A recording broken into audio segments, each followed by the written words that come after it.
Assalamualaikum warahmatullahi wabarakatuh. Saya Karisma Nur Razia, nomor absen 18 kelas 12 2. Di sini saya akan menjelaskan tentang segala sesuatu ciptaan Allah yang sudah dipelajari atau dibuktikan dengan ilmu pengetahuan. Nah, saat ini berwisata sudah menjadi salah satu kebutuhan bagi setiap orang. Kepadatan aktivitas sehari-hari membuat kita perlu refreshing agar pikiran kembali fresh dan semangat. Traveling baik ke kota lain, pegunungan, pantai, atau menjelajah hutan menjadi pilihan yang sekarang sudah mudah untuk digapai. Namun, banyak dari kita yang lupa saat traveling hanya digunakan untuk bersenang-senang saja tanpa mengenal, memahami, dan mempelajari ciptaan Allah. Seperti firman Allah dalam surat Al-Ghashiyah ayat 17-21 yang artinya, maka apakah mereka tidak memperhatikan unta bagaimana ia diciptakan, dan langit bagaimana ia ditinggikan, dan gunung-gunung bagaimana ia ditegakkan, dan bumi bagaimana ia dihamparkan. Maka berilah peringatan, karena sesungguhnya kamu hanyalah orang yang memberi peringatan. Dari penggalan surat Al-Ghashiyah itu, kita dapat diartikan bahwa sebagai manusia, makhluk yang Allah beri akal, bisa merenungi bagaimana ciptaan Allah tersebut terjadi. Saat kita pergi ke gunung, renungilah bagaimana bisa pohon-pohon tumbuh lebat, bagaimana hewan-hewan di dalam hutan mencari makan tanpa khawatir, bagaimana air di hulu sungai bisa sampai ke hilir laut. Tentu semua itu terjadi karena kehendak Allah semata. Orang-orang yang berpikir tentu akan memahami bahwa semua yang terjadi di alam ini diciptakan oleh kehendak Allah. Itu tidak sia-sia. Tumbuhan di hutan tadi yang tumbuh lebat menjadi sarana penyedia makanan untuk hewan. Begitu pula air sungai yang mengalir itu memberi minum hewan-hewan di kala matahari tengah terik. Semua berkesinambungan. Inilah tanda-tanda kebesaran Allah SWT. Selayaknya bagi manusia beriman, tadabbur alam menjadi sarana peningkatan iman. Semakin besar rasa cinta kita pada Allah, sebab karenanya kita bisa menikmati alam yang indah ini. Sepatutnya semakin takut juga kita pada Allah, seperti dalam surat Ali Imran ayat 190-191 yang artinya, orang-orang yang mengingat Allah sambil berdiri atau duduk atau dalam keadaan berbaring, dan mereka memikirkan tentang penciptaan langit dan bumi, seraya berkata, ya Tuhan kami, tiadalah Engkau menciptakan ini dengan sia-sia. Maha suci Engkau, maka peliharalah kami dari siksa neraka. Jangan sampai traveling kita menjadi sia-sia hanya untuk bersenang-senang. Tentu, seorang muslim boleh memiliki hobi traveling tanpa lupa mensyukuri ciptaan Allah. Di sini saya juga akan menjelaskan tentang bagaimana unta diciptakan dan mengapa unta diciptakan. Nah, di gurun pasir terdapat badai pasir yang bisa menelan apa saja yang melaluinya dan yang sangat mengganggu pernafasan. Padang pasir berarti kematian yang tak terelakkan bagi seorang tanpa pelindung yang terperangkap di dalamnya.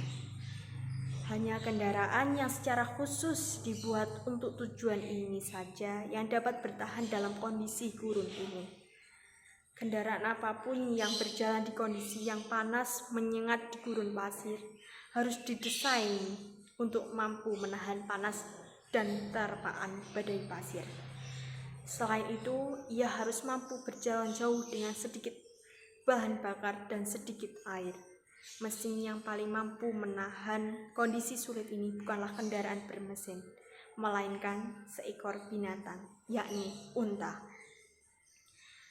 Unta telah membantu manusia yang hidup di gurun pasir sepanjang sejarah dan telah menjadi simbol bagi kehidupan di gurun pasir. Panas gurun pasir sungguh mematikan bagi makhluk lain. Selain sejumlah kecil serangga, reptil, dan berbagai binatang kecil lainnya, tak ada binatang yang mampu hidup di sana. Unta adalah satu-satunya binatang besar yang dapat hidup di sana. Allah telah menciptakannya secara khusus untuk hidup di padang pasir dan untuk melayani kehidupan manusia. Allah mengarahkan perhatian kita pada penciptaan unta dalam ayat berikut. Maka apakah mereka tidak memperhatikan unta bagaimana ia diciptakan? Quran Surat Al-Ghasyiyah ayat 88. Jika kita amati bagaimana unta diciptakan, kita akan menyaksikan bahwa setiap bagian terkecil darinya adalah keajaiban penciptaan yang sangat dibutuhkan pada kondisi panas membakar di gurun adalah minum, tapi sulit untuk menemukan air di sini. Menemukan sesuatu yang dapat dimakan di hamparan pasir tak bertepi juga tampak mustahil. Jadi, binatang yang hidup di sini harus mampu menahan lapar dan haus, dan unta telah diciptakan dengan kemampuan ini. Unta dapat bertahan hidup hingga 8 hari pada suhu 50 derajat tanpa makan atau minum. Ketika unta yang mampu berjalan tanpa minum dalam waktu lama ini menemukan sumber air, ia akan menyimpannya. Unta mampu meminum air sebanyak sepertiga berat badannya dalam waktu 10 menit. Ini berarti 130 liter dalam sekali minum. Dan tempat penyimpanannya adalah punuk unta, sekitar 40 kg lemak tersimpan di sini. Hal ini menjadikan unta mampu berjalan berhari-hari di gurun pasir tanpa makan apapun. Kebanyakan makanan di gurun pasir adalah kering dan berduri. Namun, sistem pencernaan pada unta telah diciptakan sesuai dengan kondisi yang sulit ini. Gigi dan mulut binatang ini telah dirancang untuk memungkinkannya memakan duri tajam dengan mudah. Perutnya memiliki desain khusus tersendiri, sehingga cukup kuat untuk mencerna hampir semua tumbuhan di gurun pasir. Angin gurun yang muncul tiba-tiba biasanya menjadi pertanda kedatangan badai pasir. Butiran pasir menyesakkan nafas dan membutakan mata. Tapi Allah telah menciptakan sistem perlindungan khusus pada unta, sehingga ia mampu bertahan terhadap kondisi sulit ini. Kelopak mata unta melindungi matanya dari debu dan butiran pasir. Namun, kelopak mata ini juga transparan atau tembus cahaya, sehingga unta tetap dapat melihat meskipun dengan mata tertutup. Bulu matanya yang panjang dan tebal khusus diciptakan untuk mencegah masuknya debu ke dalam mata. Terdapat pula desain khusus pada hidung unta. Ketika badai pasir menerpa, ia menutup hidungnya dengan penutup khusus. Salah satu bahaya terbesar bagi kendaraan yang berjalan di gurun pasir adalah terperosok ke dalam pasir. Tapi ini tidak terjadi pada unta. Sekalipun ia membawa muatan seberat ratusan kilogram, karena kakinya diciptakan khusus untuk berjalan di atas pasir. Telapak kaki yang lebar menahannya dari tenggelam ke dalam pasir dan berfungsi seperti pada sepatu salju. Kaki yang panjang menjauhkan tubuhnya dari permukaan pasir yang panas, membakar di bawahnya. Tubuh unta ditutupi oleh rambut lebat dan tebal. Ini melindungi dari sengatan sinar matahari dan suhu padang pasir yang dingin membeku setelah matahari terbenam. Beberapa bagian tubuhnya tertutupi sejumlah lapisan kulit pelindung yang tebal. Lapisan-lapisan tebal ini ditempatkan di bagian-bagian tertentu yang bersentuhan dengan permukaan tanah saat ia duduk di pasir yang amat panas. Ini mencegah kulit unta agar tidak terbakar. Lapisan tebal kulit ini tidaklah tumbuh dan terbentuk perlahan-lahan, tapi unta memang terlahir demikian. Desain khusus ini memperlihatkan kesempurnaan penciptaan unta. Marilah kita renungkan semua ciri unta yang telah kita saksikan.